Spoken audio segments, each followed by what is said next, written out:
Good evening din sa wakas. Nandito na ako sa accommodation dito sa, ewan ko kung anong lugar dito sa Jeddah. Guess what?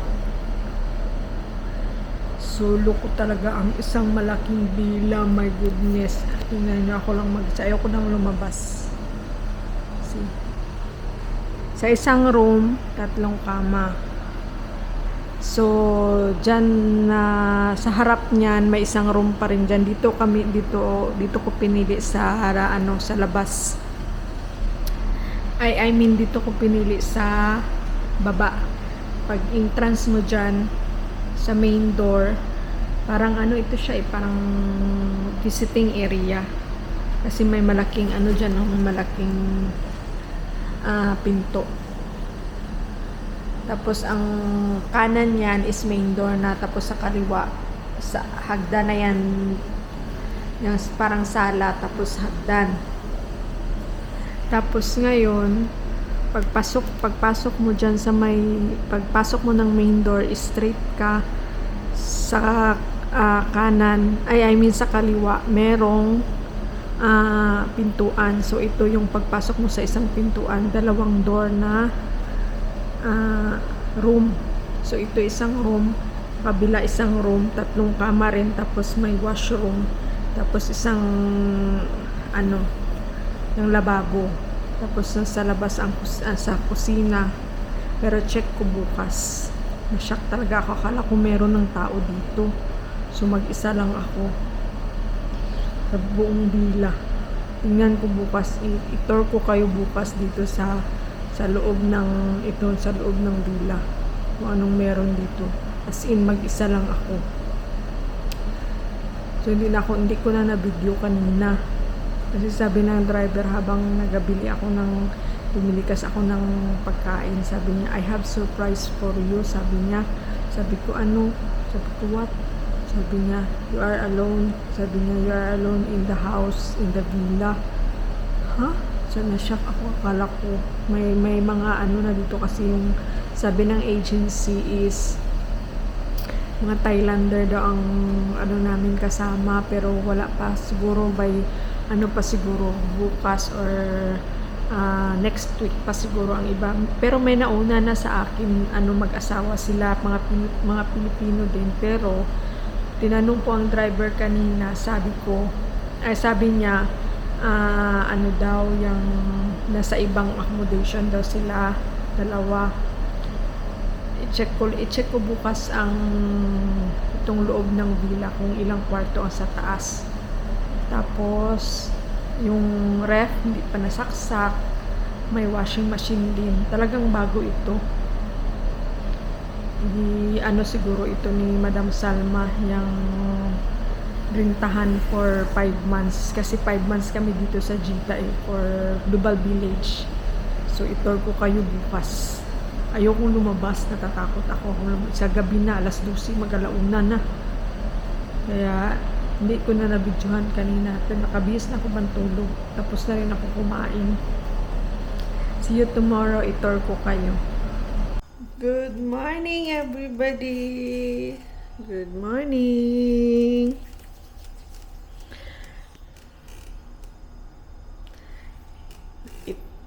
Today na itour ko kayo sa villa na tinuturuan ko dito sa Jeddah, and maybe next week pa mag-umpisa yung aming work, kasi next week pa daw darating yung mga taga Thailand.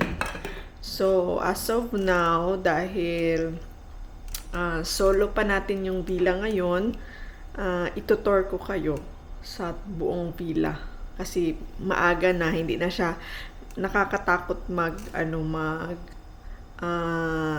akyat sa taas. So, let's go! And Merry Christmas, everybody! So, ito yung front na door para papasok ka sa villa. So, hindi muna tayo lalabas, dito lang tayo. So, pagpasok mo, yan yung entrance front. Nakaharap mismo siya sa gate. Yan. Second floor. Ang daming kwarto. Tamis kwarto sa taas. Yan. Yan ang buong villa. And ito ata is ano siya, driver room. Yan, kasi nasa labas. And my garage. Yan, may garahe. And ito yung sa other side. Tapos may pintuan siya papasok ng kusina ata. Oh, dyan. Pero nakalock. Yan. Kwarto din yan. Mga gamit siguro ito ng mga nung may-ari dito sa sa villa. Yan. And tapos pasok tayo, entrance. Yan. Pagpasok mo, close natin para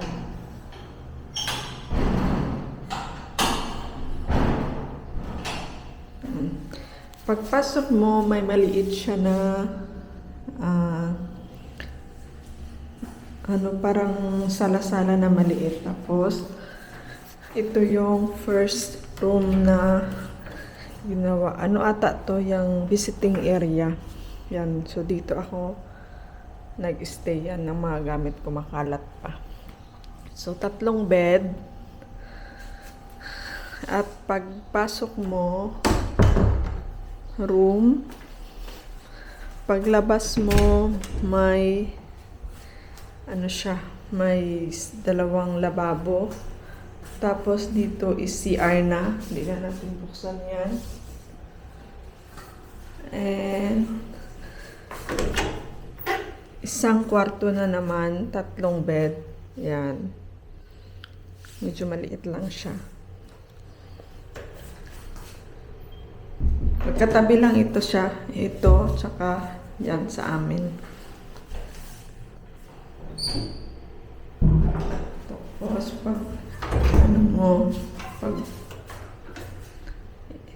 paglabas mo, room na naman siya. Ito na yung room namin.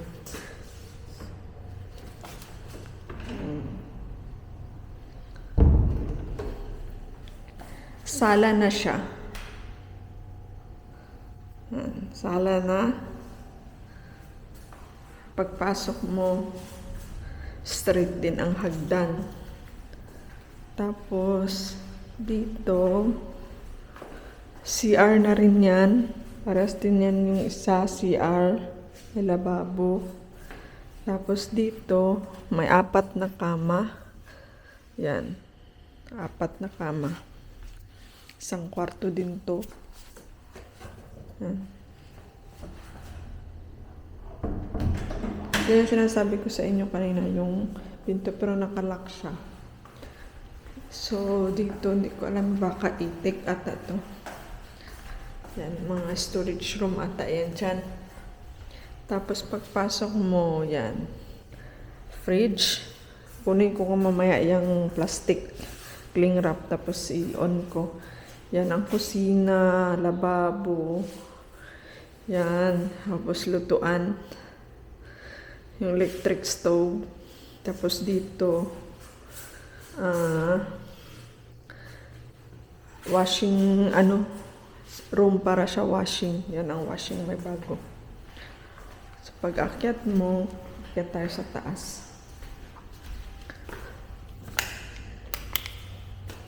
Yan. Akyat tayo sa taas. Mga ano pa.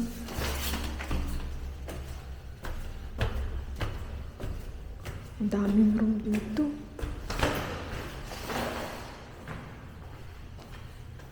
Meron pa sa taas. Merong 3 isang room sa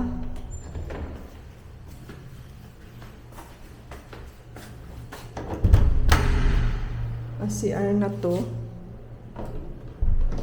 CR na tong room na to. Tapos, ito isang room naman. Bali, 4 sila dito. 4. Tapos, isang salang maliit. May sala. Kwarto again. 4 sila dito. Tapos, kusina. May kusina dito sa taas. Tapos, CR. And then, kwarto din ito. Kwarto. Ito, kwarto. Bali, 3. May attached washroom. Pero ayoko dito sa taas. Kasi solo pa lang. Sa taas. Ano na to siya? Yung rooftop.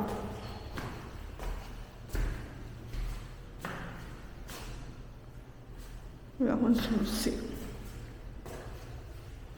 Kaya tayo.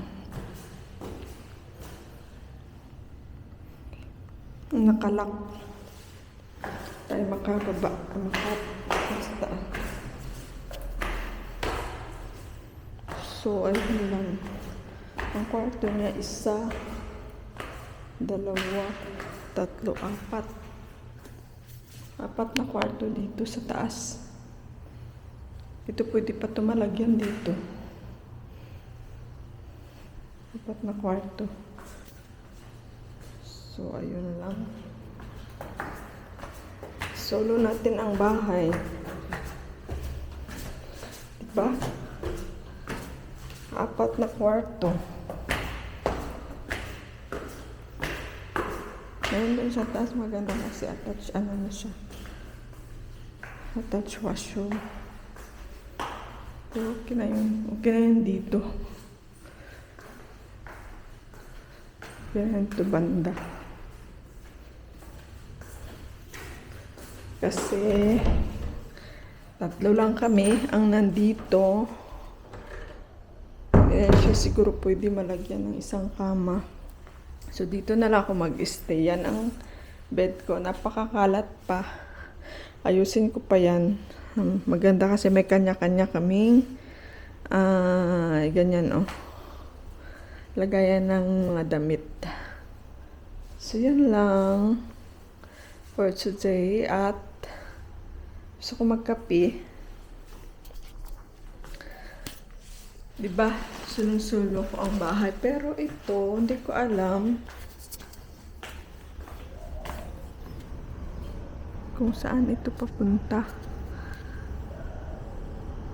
Doon pala yung gate. Yun ang gate, Pero hindi ko alam kung anong dito. Nasa likod. Baka sampayan.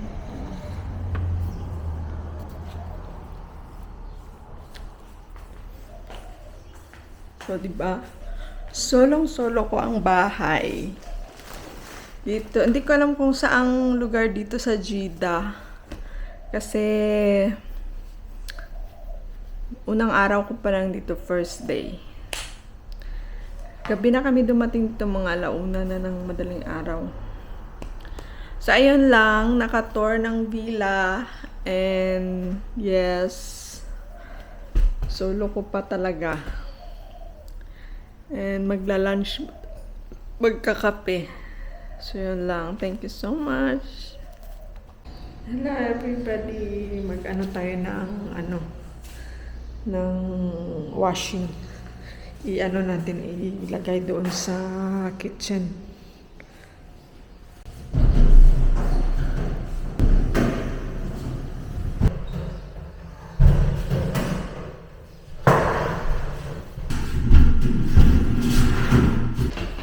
Mali ako.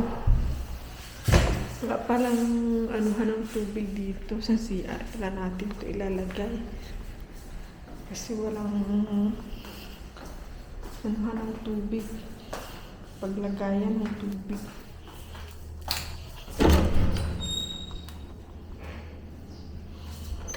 Wala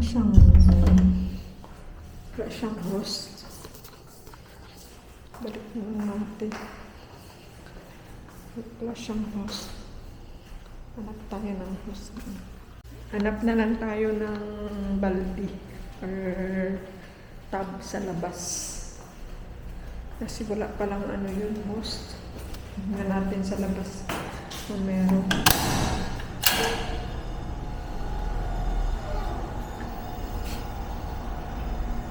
Ganap tayo ng ano dito. Ayun.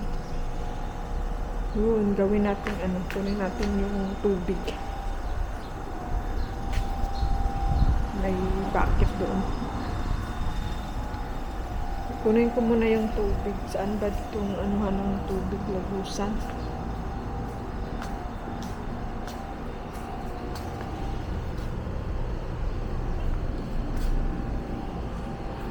Tapon muna natin. Dito ko talaga na-experience yung mag-akyat, ano, parang akyat bahay na para kang magnanakaw. Kasi yung, di ba nag-ano ako ng tub, yung dito, yung tub na puti, yan dyan, na para sabi ko, labahan ko.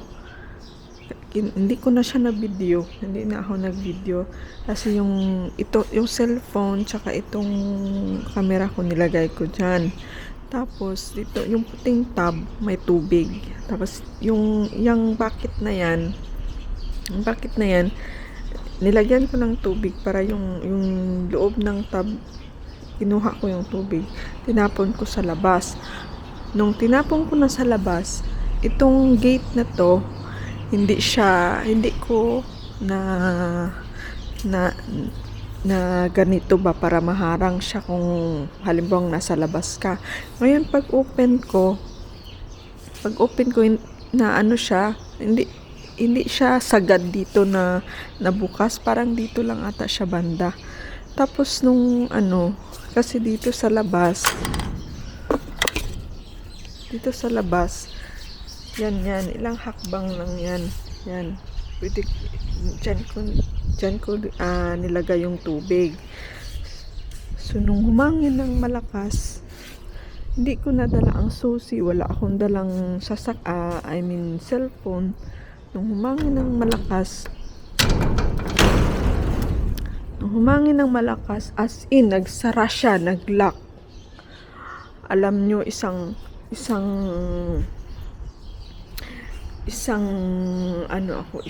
parang mahigit oras ako doon sa labas. Ngayon nung nasa labas ako, may mga dumadaan na sasakyan, naka-fit pa ako na ano, kasi dito sa Saudi bawal ka magganyan na damit, dapat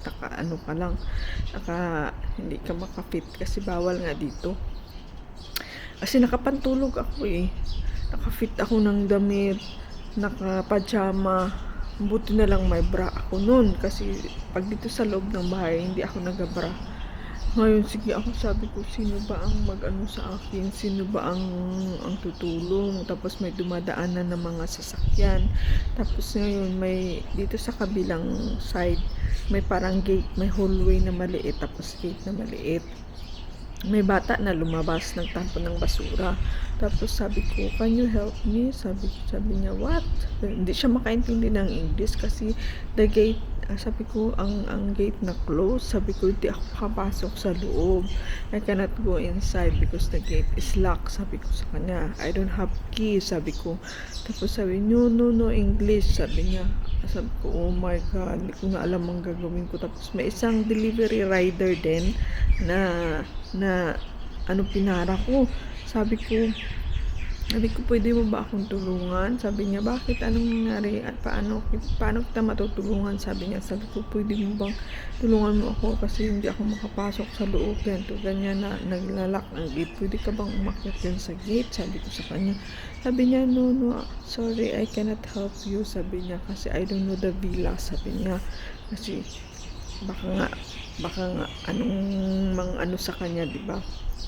Sabi ko, no choice talaga ako. Alam nyo ang ginawa ko?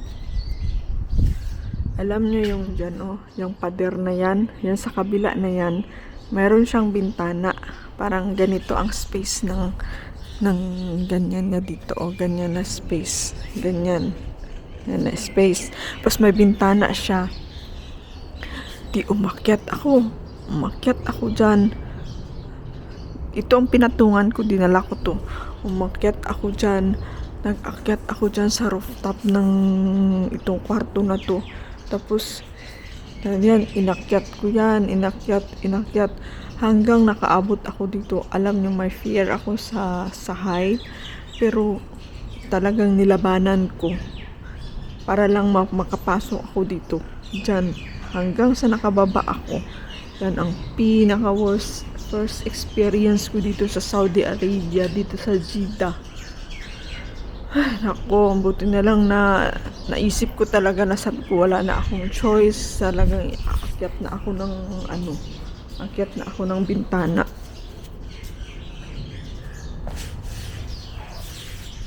Yan. Buti na lang talaga nakapasok ako. Nabuksan ko yun ang pinaka-worst na experience ko. Nagkagasgas na ang mga siko ko. Kasi after that time na nakapasok na ako, naglaba na ako, kalimutan ko na mag-video, kalimutan ko nang sabihin na buti nga hindi ko na-record yung pag ko dito na nilagay yung cellphone ko na nagre-record ako na nagatapon ng tubig. Kasi kung na-record ko, nakita nyo talaga na inakyat ko yung pader na yan. Pakataas pa naman. Yun lang. Nachika ko lang. Kasi yun ang pinaka-worst first and the worst experience na pagdaanan ko dito sa Jeddah. Yun lang, nachika ko lang.